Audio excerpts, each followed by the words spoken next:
철학자 사르트르라는 분이 있습니다. 사르트르 철학자. 철학 공부하신 분 이외에도 많은 분들이 알고 있는 유명한 철학자죠. 이분이 출구 없는 세상, 우리 한국에서는 출구 없는 방이라는 제목으로 아마 번역이 된 것으로 알고 있습니다. 정확하게는 출구 없는 세상입니다. 이런 표현을 사용하면서 인간이 인간이기 때문에 도저히 극복할 수 없는 인간의 한계가 있다는 거예요. 해결할 수 없는 4가지 한계가 있다고 말했습니다. 첫 번째는 고독의 문제죠. 고독의 문제, 인간 소외라고 합니다. 인간 소외, 군중 속의 소외라는 말이 있죠. 내 곁에 아내가 있고 남편이 있고 내 곁에 부모님이 있고 내 곁에 자녀가 있고 내 곁에 참 사랑하는 친구들이 있고 내 곁에 사랑하는 성도님들이 있어도 하나님의 품을 떠난 인간은 이 내면 속에 근원적인 고독이 있다는 거예요. 외로움이 있다는 거예요. 두 번째가 죄의 문제라고 그랬어요. 죄의 문제. 인간은 우리의 본성에 이미 타락했기 때문에 죄성이 우리 안에 있는 거예요. 죄성이. 그래서 의인은 없나니 하나도 없다는 성경 말씀이 진리인 겁니다. 우리 안에 있는 죄성, 죄의 문제를 해결할 수 없다. 그 다음에 투쟁이라고 그랬습니다. 삶은 곧 투쟁이다. 고통의 문제. 이 철학자는 고통이라고도 표현을 했는데 투쟁이라고도 해요. 전쟁 치르듯이 사니까 이게 고통이죠. 전쟁 속에 누가 행복을 누리겠습니까? 그러니까 전쟁과 같은 인생 속에 고통을 안고 살아간다는 거예요. 그래서 우리가 눈 뜨면 고통의 시작인 거예요.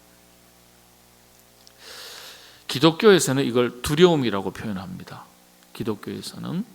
자, 그 다음 4번째가 죽음의 문제. 인간이기 때문에 인간으로서 도저히 넘을 수 없는 바운더리 시츄에이션이라고 그러죠. 한계 상황. 이걸 4가지로 설명을 했습니다.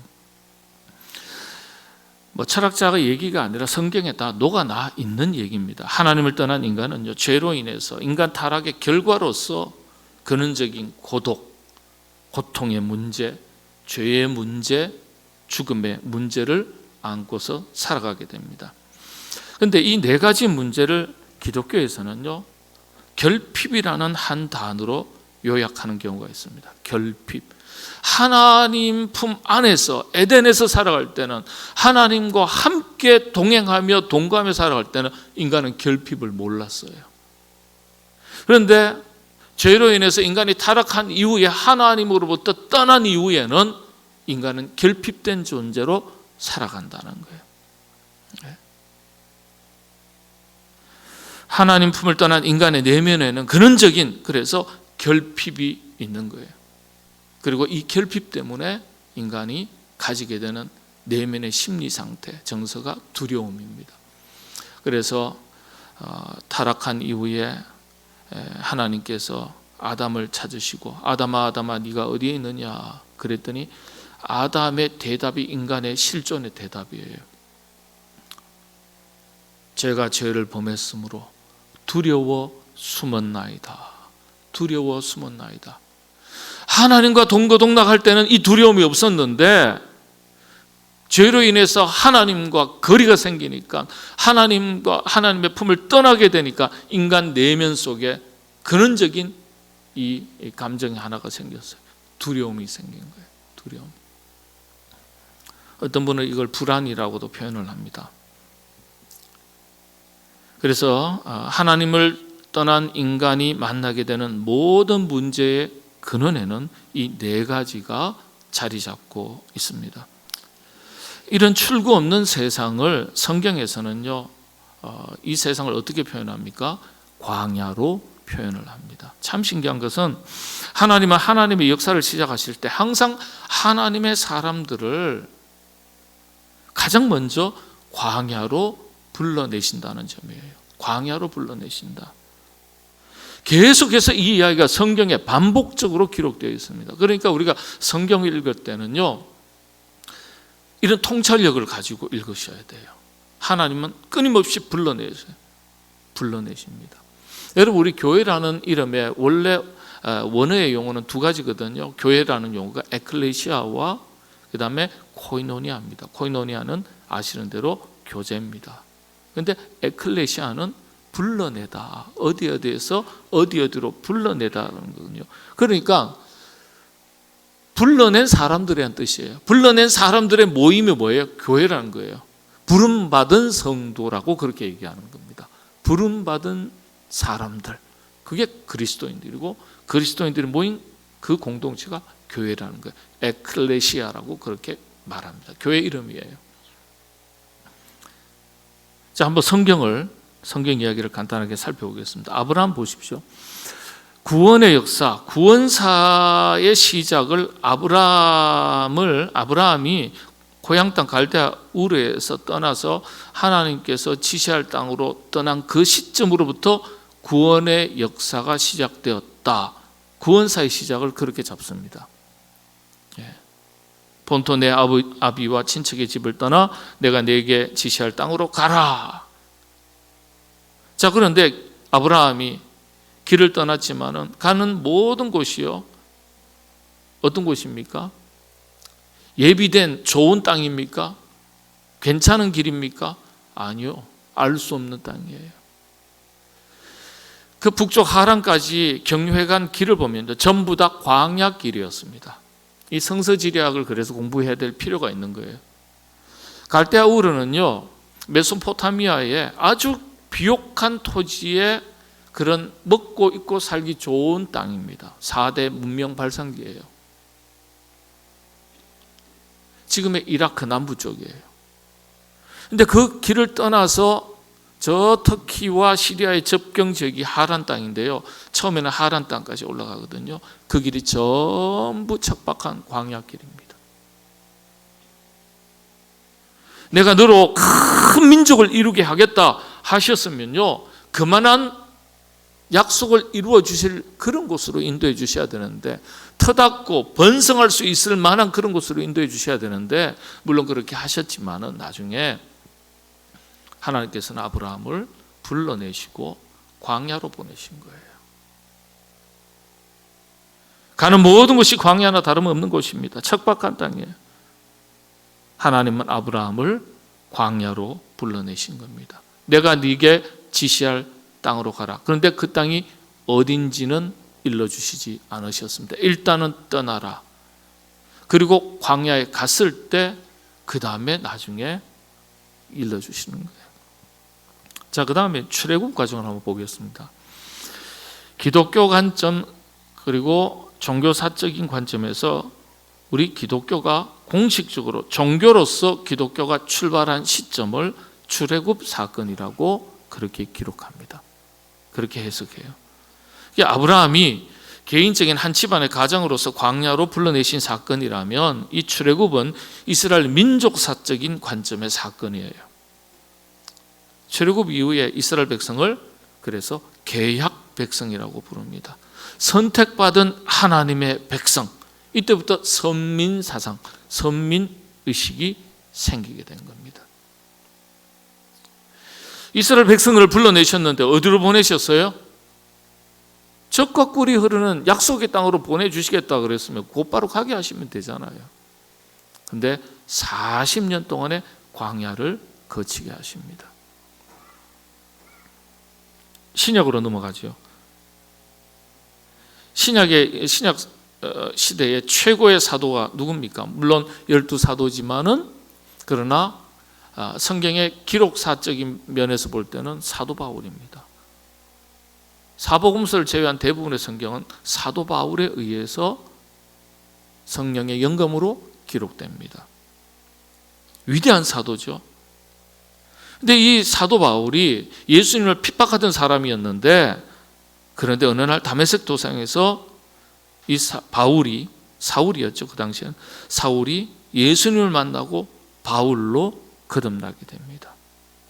자, 그러면 깨닫고 새 사람이 되었으니까 그 즉시 내가 그동안 예수 그리스도 주님을 핍박하고 그리스도인들을 핍박했던 그것을 뉘우치고 열심히 복음의 사명을 감당하는 사람으로 곧바로 그런 삶으로 이어졌느냐? 아니요. 성경 사도행전 자세히 보십시오. 그렇지 않아요. 우리 인생 살면 얼마나 산다고 그 즉시 빨리 복음의 삶을 감당하게 하셔야 되는데 하나님은 그렇게 하시지 않으셨어요. 성경에는 성령의 이끄심을 받고 아라비아 사막, 분명히 아라비아라고 했어요. 아라비아 사막, 그 사막이 어딜까? 요르단, 지금의 요르단 사막이거나 아니면 남쪽 어느 한 광야 아닐까 그렇게도 생각하고 있습니다만 조금 더 확대하면 사우디아라비아까지도 내려가는 것으로 알고 있습니다. 아라비아라고 했거든요.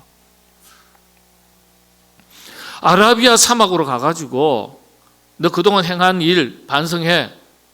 그러면 100일 기도하듯이 한 몇 개월만 있다가 빨리 인생 뭐 얼마나 살겠어요? 나머지 인생은 복음의 사역을 위해서 사명을 위해서 감당해. 이렇게 말씀하시면 되는데요. 성경에는 숫자적으로 의미가 있어요. 이 아라비아에서 무건수행이라고 하겠죠. 경건의 훈련, 영성 훈련을 받게 하십니다. 얼마나요? 어느 기간 동안요? 몇 년이죠? 3년입니다. 3년. 예수님의 공생의 3년. 사도 바울의 경건의 훈련, 사막에서 영성 훈련한 게 3년입니다. 그래서 잘 모르시면 무조건 성경에 잘 모르시면 3, 그래도 좀 잘 모르시면 12, 12지파, 이스라엘 12지파의 12제자, 뭐 잘 모르시면 40일 금식 기도, 40년 광야 생활 거의 다 맞아요. 사도 바울이 3년 동안 사막에서 경건의 훈련을 쌓습니다. 사막이 뭡니까? 광야예요, 광야. 그런 뒤에 사도로서 활동하게 됩니다. 오늘 본문도 참 신기하죠.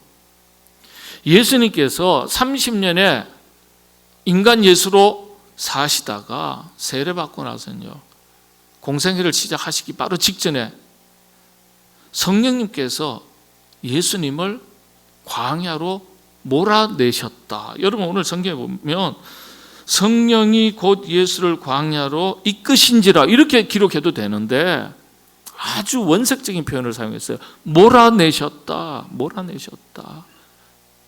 내보내셨다. 이런 뜻이죠. 광야 시험 몇 번이라고요? 잘 모르시면 뭐라고요? 3번 이렇게 하시면 돼요. 성경의 숫자 3이요. 철장을 말하는 겁니다. 완전수를 말하는 거거든요. 광야 시험을 거치게 하셨어요. 이것만이 아닙니다. 지금 제가 예를 이 정도만 들었어요. 오늘 시간이 별로 없기 때문에 성경의 내용을 보면요, 계속해서 하나님은 하나님의 사람을 부르셔서 복음의 역사를 이어가게 하실 때 광야를 거치게 합니다. 다 거치게 합니다. 그게 지리적인 어떤 물리적인 광야이든지 아니면 심리 내면적인 광야이든지 아니면 영적인 광야이든지 다 거치게 합니다. 참 신기해요. 하나님의 사이클이에요, 이게. 복음의 역사, 구원의 역사 얘기 속에 이 광야 이야기가 빠지지 않아요. 왜 하나님께서 이렇게 광야로 이끄시는가, 내모시는가? 그런 질문을 가져야 돼요. 성경은요, 수없이 하나님은 우리의 목자로서 양된 우리들을 푸른 초장 쉴 만한 물가로 인도하시는 분이시라고 반복적으로 가르쳐주고 있습니다. 또 주님은 뭐라고 말씀하셨어요? 나는 길이요 진리요 생명이니 그랬습니다. 그렇다면 길 대신 주님, 목자 되신 여호와 하나님을 따르는 백성들은 약속대로 푸른 초장 쉴 만한 물가 같은 길을 만나게 되고 시절을 쫓아 열매를 맺게 되는 그런 풍요롭고 부요한 형통한 행복한 삶을 그렇게 살아가야 하는데, 그런 삶이 점점 더 확대되어 가야 하는데 가만히 놓고 우리 인생을 돌아보면 꼭 그렇지는 않아요. 오히려 시련이 더 많습니다. 역경이 더 많습니다. 안 되는 게 더 많습니다. 길이 막히는 게 더 많습니다. 우리가 오늘을 바꾼다면 그게 광야 아니겠습니까? 광야 같은 삶의 연속이에요. 광야가 무슨 뜻입니까? 아무것도 없다는 거예요. 아무것도 없다. 보이지 않는다. 광야 같은 인생이니 보아도 본 것 같지 않고 먹어도 먹은 것 같지 않고 잠을 자도 잔 것 같지 않아요. 쉬어도 쉰 것 같지 않아요. 그래서 그런 표현하지 않습니까? 인생의 시련과 역경이 심할 때 밥을 먹어도 뭘 씹는다고요? 모래알을 씹는 것 같다. 잠을 자도 누워도 가시방석에 누운 것 같다. 이게 광야 아니겠습니까? 이런 광야에서 발부둥을 치지만은 결핍된 우리의 욕구가 채워지지 않는 거예요. 만족이 없습니다. 그래서 끊임없는 목마름, 갈증이 계속되는 거예요. 채워도 다함이 없는 거예요. 만족함이 없는 거예요. 왜 이런 광야를 만나게 하시는 것일까? 왜 이런 광야로 자기 백성들을 내모시는 것일까? 여러분, 성령님께서 예수님을 광야로 몰아내셨다는 의미가 이런 건데요. 이 몰아내셨다라는 헬러 에크발로라는 단어인데, 이게 우리는 언어가 몰아내셨다 이렇게 번역되어 있지만 쫓아버리다 이런 뜻이에요. 예. 이 단어의 의미를 몇 가지로 번역을 하는데, 1번이, 여러분 사전 안 가지고 계시니까 모르시죠? 사전적인 의미의 1번의 의미가 쫓아버리다 이런 뜻이에요. 본인의 의사 다 무시하는 거예요. 본인의 상황 다 무시하는 거예요. 그냥 뭐예요? 발로 차서 내쫓아버리는 거예요. 가까이 오지 못하게 아예 그냥 보내버리다, 내쫓다 이런 뜻이에요. 이게 무슨 뜻일까요? 강력한 힘을 말하는 거예요. 여러분, 내몰리는 입장에서 보면 불가항력적인 표현이에요. 쫓아버렸어요. 여러분, 우리 인생에 광야 같은 시련이 찾아올 때 내 힘으로 어찌할 수 없는 불가항력적인 그런 상황이 있을 수 있어요. 그러나 동시에 하나님의 강력한, 성령님의 강력한 역사가 동시에 있음을 기억하셔야 합니다. 이 구절을요 바꾸면요 이렇게 바꿀 수 있을 것 같습니다. 성령이 곧 예수를 광야로 몰아내신지라. 성령이 곧 나를 광야로 몰아내신지라. 이해가 되시나요? 성령님께서 우리 자녀를 광야로 몰아내셨다. 우린 버림받은 겁니까? 아니요. 하나님의 뜻이 있음을 믿고 오직 하나님의 말씀을 붙들고 이 광야 훈련 학교의 과정을 성공적으로 마칠 수 있어야 돼요. 광야를 학교라고도 하거든요. 예수님의 공생애는요 광야 학교 없이 이어진 게 아니에요. 더 확대하면 예수님의 십자가의 구원의 역사는 광야 시험을 다 거쳐서 마침내 완성된 거예요. 광야 아무것도 없는 이런 뜻이라고 말씀드렸습니다. 아무것도 없으니까 뭐만 보라는 뜻이에요? 뭐만 보라고요? 그렇죠. 오직 주님만 바라봐라. 아무것도 없다는 것은요 오직 주님만 바라보라는 뜻이에요. 말씀만 붙들으라는 거예요. 여러분, 광야 같은 인생, 우리 흔히 우리의 삶을 광야 같은 삶이라고 그러잖아요. 이 세상 광야 같은 세상 그러지 않습니까? 광야 같은 이 세상을 사는 첫 번째 믿음의 법칙입니다. 여러분 자신의 삶이 지금 광야를 지나가는 중이라고 그렇게 느껴지신다면, 길도 보이지 않고 도움의 손길도 없고 수많은 부족함 속에서 두려움과 불안 속에서 산다면, 여러분 주님을 더 깊이 찾고 만나시기를 바랍니다. 우리에게 그런 시간이 필요해요. 우리에게. 시편에서 무엇이라고 가르쳐주고 있습니까? 하나님께 가까이함이 내게 복이라. 시편 73편 28절이죠. 복이라 그랬어요. 가까이하는 것이 복이라. 세상적인 인간적인 관점에서 보니까 광야는 복이 아니에요. 그런데 영적인 관점에서 볼 때는 풍요 속에서 하나님을 잃어버리고 사는 것은 비극이에요. 그러나 세상적인 관점에서 아무것도 없지만 여호와 하나님을 찾고 구하고 그분을 깊이 만나는 것은 우리에게는 복이라는 거예요. 네? 이게 광야예요. 이게 광야. 그래서 광야는 일시적으로 제한적으로는 고통이 있을지 모르겠지만 하나님을 더욱더 가까이 하고 하나님을 찾고 하나님을 붙들게 되기 때문에 이것이 우리에게 복이 된다는 거예요. 복에 거는 대신 하나님께서 우리로 하여금 하나님을 더욱 가까이 하게 하신 뒤에 그 뒤에 복을 우리에게 주시는 겁니다. 그래서 광야는 축복의 기회가 됩니다. 광야를 잘 거치시면 광야와 같은 시험과 시련과 역경이 찾아올 때 여러분 더욱더 주님을 찾고 붙으시게 되기를 바랍니다. 광야는 그런 곳입니다. 주님을 더욱 찾아라, 붙들라. 두 번째, 광야는요 훈련 학교입니다. 광야는 학교다. 그렇게 어느 식락자가 얘기했어요. 광야 학교라는 말이 있습니다. 훈련의 도장이라는 거예요. 아브라함도 사도 바울도 어느 한 사람이라도 곧바로 축복의 자리로 인도함을 받은 적이 없습니다. 모두 광야 학교 훈련의 도장을 거친 뒤에 하나님 주시는 은혜와 복을 누렸습니다. 그러니까 잘 견디는 게 영성이에요. 여러분 잘 견디는 게, 모든 것이 잘 될 때 누가 못 견딥니까? 그건 누구나 다 하는 거예요. 안 될 때, 힘들 때, 어려울 때, 고통스러울 때, 시련과 역경이 찾아올 때 그때 잘 견디는 게 영성이에요. 여러분 어려운 일, 힘든 일 생길 때마다 어떤 생각하셔야 됩니까? 아하, 하나님께서 나로 하여금 광야 학교를 잠깐 다니시게 하는 거구나. 1년이 될 수도 있고 10년이 될 수도 있고 어쩌면 우리의 평생이 될 수도 있습니다. 그리스도인들에게는 반드시 광야 체험이 있게 마련입니다.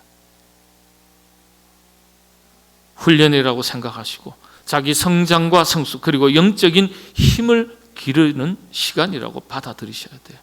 여러분 성장한 만큼 쓰임받고 성장한 만큼 사는 것입니다. 여러분들 광야 같은 인생 성공적으로 훈련을 잘 마치시고 성장하고 성숙해진 만큼 하나님 앞에 쓰임받는 여러분 되시기를 바랍니다. 세 번째는요, 광야는 지름길이 없습니다.